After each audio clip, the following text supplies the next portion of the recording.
What's going on, guys?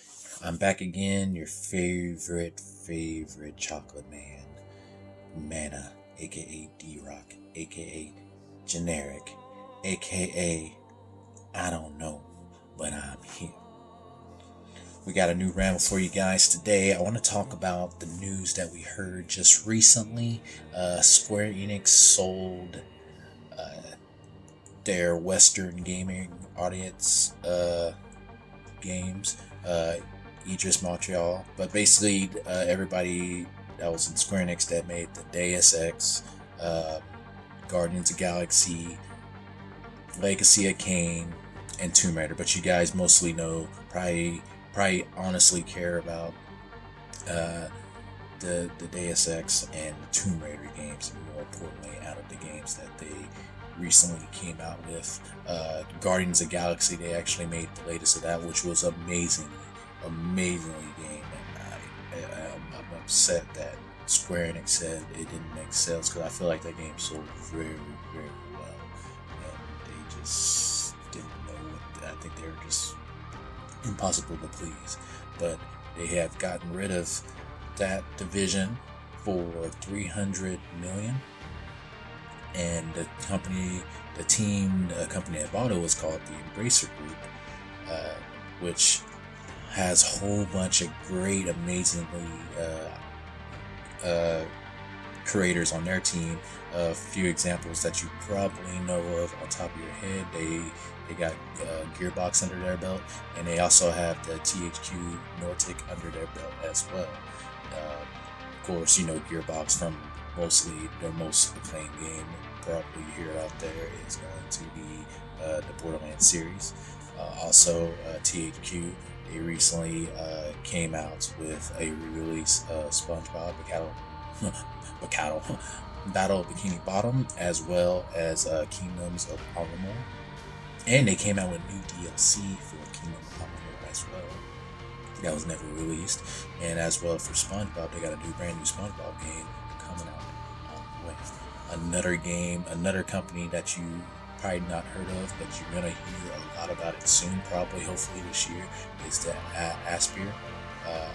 Hopefully I'm pronouncing that correctly, but that team is currently working on the Knights of the Old Republic remake.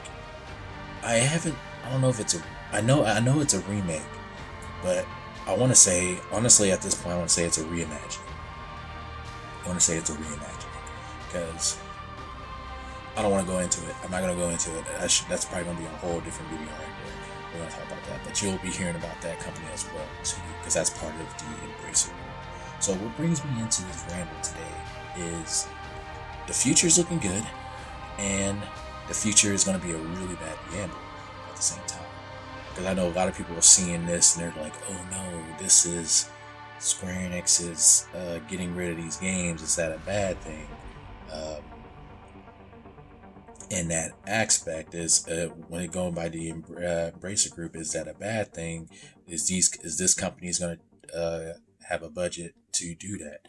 I say yes, and the reason why I say that's good for that purpose alone is, like I said, they came out with the Bikini Bottom remake.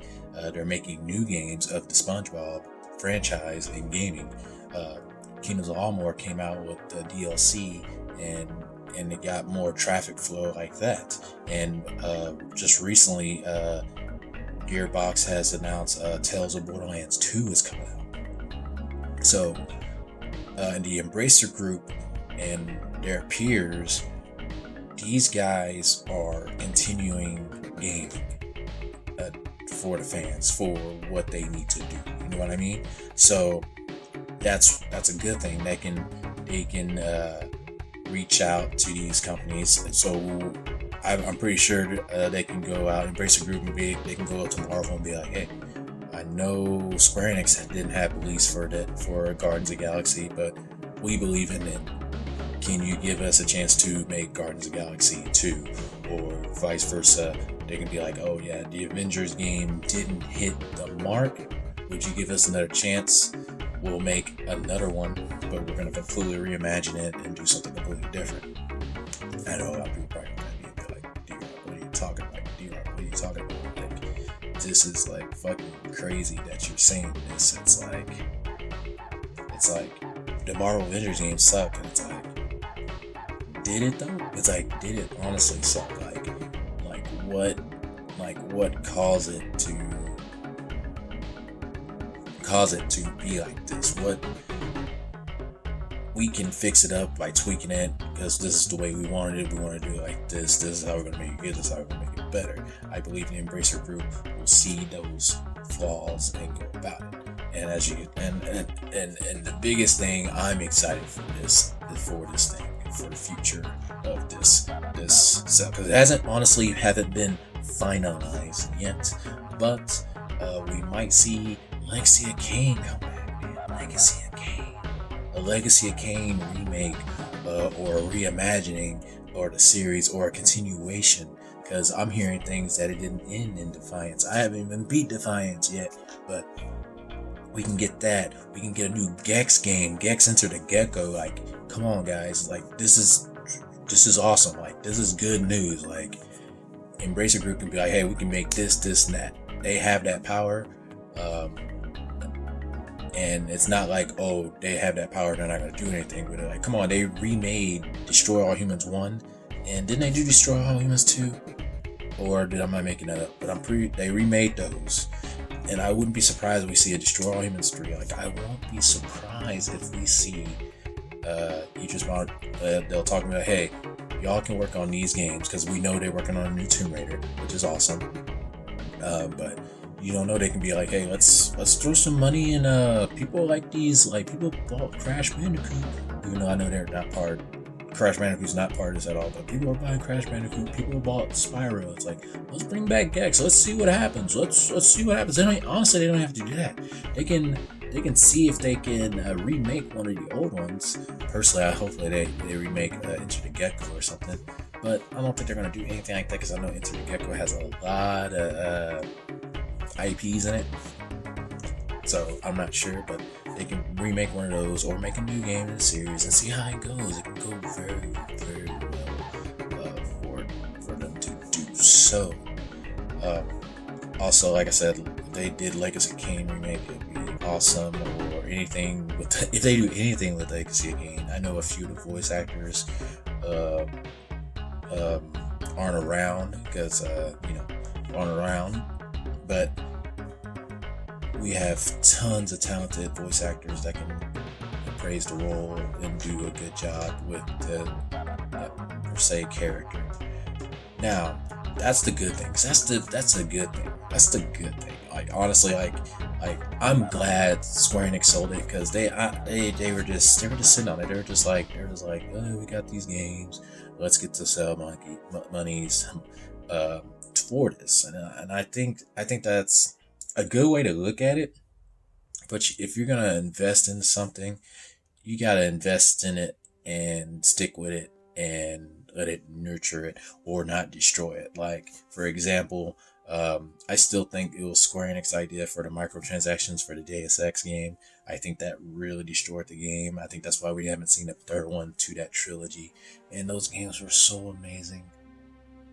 Such a good games. I hope we get a third one to that saga to wrap that up, to connect it to the current season, the series, or anything like that, or they remake the first one or the second one from scratch. That'd be even amazing if they did something like that. But Square Enix really didn't know what they wanted to do with the Western department, and they're just like, all right, cool. And I think by them getting rid of that, they don't have to waste time looking at, hey, what you guys got? You got something for us? Because now they can just focus on their in-house stuff, or what else they want to do. So we know they got Final Fantasy 16, they got Kingdom Hearts 4 coming out in a few years, but according to the leaks, Square Enix got some cool games coming out in the future. And we saw in the State of Play that they got quite a few Square Enix games coming out that it's going to be pretty fun. So I think they did the right move by getting rid of it. That's the good for Square Enix right there. Now, bad future gambles, it's all on the Square Enix side, because I think Embracer Group having all these games is going to be good. I don't think it's nothing bad that can come from it. Because this is like, be straight up honest. If they didn't do anything with Legacy of Kain, if they didn't make it X, so it's like, okay, it is what it is. You know what I mean? But I feel like they will do something with it, because like the proof is in the pudding. Like, they have a lot of their games that they come out, or they're doing new stuff. They're testing out the waters. They're making popcorn right now. You know what I mean? But the future gambles is Square Enix is putting their stuff. They're probably gonna use that money for AI blockchain, not backchain. I was like, we need to do a backchain combo. No, they're doing a blockchain, and they're using the last for AI, blockchain, and cloud. The infamous cloud. Because that's where Square Enix thinks the future is going to go, which I can see it going in a good thing, but it's a gamble. It really is a gamble. Cloud, they're like, oh yeah, let's go in this cloud, but how Kingdom Hearts ran on the Switch, bro? You really want to invest in cloud, my boy? Y'all can't get Kingdom Hearts 1 or Kingdom Hearts 2 just to play normally on the Switch. A PS2 game lagging on the Switch, and you want to invest in the cloud, then you got AI Skynet, bro, that'll come back. I know we prevented Skynet, but Skynet can come back, bro. Tetsuo Kaneda. That has nothing to do with what I'm talking about, but Square Enix gonna do what it's gonna do. Can't stop it. But I'll be honest, for the Square Enix Japanese-based games, they're games that at in-house or whatever, they're staying in their territory. The game's been good. There hasn't been a flop really that I thought of. Like, Square Enix can be like, oh yeah, the world ends with you, flopped. They can say it's a flop, but from what I'm hearing, it's a great game. So I don't think it's a flop. I just think they're looking too hard on it. They're not being easy to please. But yeah, that is it for this video. I really don't have much else to say. I really think we're gonna have a good future with this sale, and I think in the ultimate, at the end of the day, it's a huge gamble for what Square Enix is going to invest this stuff in the future. So I hope I'm wrong. I hope that everything goes good with Square Enix with this investment. I hope nothing bad happens with this, what they're planning to do with everything. But I will say that this overall is good. It's majority like 80% good, 20% bad. The 20% bad is, I'm looking at it on their side if everything goes sour. But I guess it's not a big deal to them. I guess they can look at it if it flops, they can rebuy stuff back. But I don't think they're gonna sell it back, because I think, like I said, this Embracer Group, if you look up their stuff that they got, they're gonna come out swinging.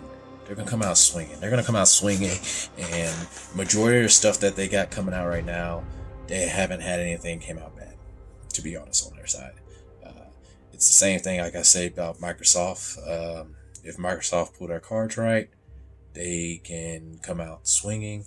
But I'm gonna be straight up honest with you guys. Well, we're not talking about Microsoft. We're talking about Square Enix. So anyway, that's it for the video.